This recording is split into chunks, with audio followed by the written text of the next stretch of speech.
చేపల ఫ్రై. ఇది నా స్పెషల్. నేను చేస్తా. చూస్తేనే నోరూరిపోతుంది కదా! సూపర్ చేస్తా నేను. ఇందాక మనం ఆఫ్టర్‌నూన్ కలిపెట్టుకున్న ముక్కల్ని ఫ్రిడ్జ్‌లో ఒక 3, 4 అవర్స్ వరకి ఉంచాలి.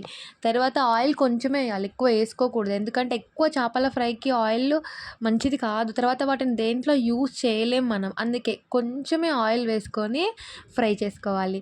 ఏసిన వెంటనే అటు ఇటు తిప్పేసుకోవాలి. ఎందుకంటే మళ్ళీ అది అతుక్కపోయిందనుకో రాదు. అందుకే వేయాలి. ఒక 2 సెకండ్స్‌లోనే మళ్ళీ తిప్పేయాలి. అటు ఇటు తిప్పేస్తూనే ఉండాలి. కొంచెం కరివేపాకు వేసుకోవాలి. కరివేపాకు వేసుకుంటే మస్తుంటది చేపల ఫ్రై. మనం ఎంత తొందరగా అటు ఇటు తిప్పుతా ఉంటేనే కింద అడుగు అంటకుండా ఉంటది. చేప ముక్క మాడిపోకుండా ఉంటది. మాడిపోకుండా జస్ట్ అట్లా ఫ్రైలాగా వచ్చేస్తాయి. మా తమ్ముడొచ్చి అడుగుతున్నాడు, "అయిపోయిందా అక్క చేపల ఫ్రై" అని అంటున్నాడు.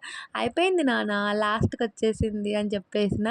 వేడి వేడి అన్నంలోకి చేపల ఫ్రై ఏసుకొని ముక్క పెట్టుకొని తింటే ఏమన్నా ఉంటదా? లైట్‌గా నిమ్మకాయ పిండుకోండి. ఇంకా బావుంటది. కొంతమంది కలిపేటప్పుడు కూడా నిమ్మకాయ ఏస్తారు. నేను కూడా వేశాను. ఇప్పుడు కూడా మనం లైట్‌గా నిమ్మకాయ పిండుకున్నామనుకో సూపరుంటది. మా నాన్న ఫుడ్ మొత్తం చాప మీద చల్లేసాడు. ఇంక తినడమే ఆలస్యం. వేడి వేడిగా తినేస్తున్నా. ఎంత బావుందంటే చేపల ఫ్రై అబ్బా! స్వర్గమే అనుకోండి. ఇంత బాగా చేశాను కదా! ఒక్క లైక్ ఇయ్యండి. థాంక్ యూ సో మచ్ అందరికి.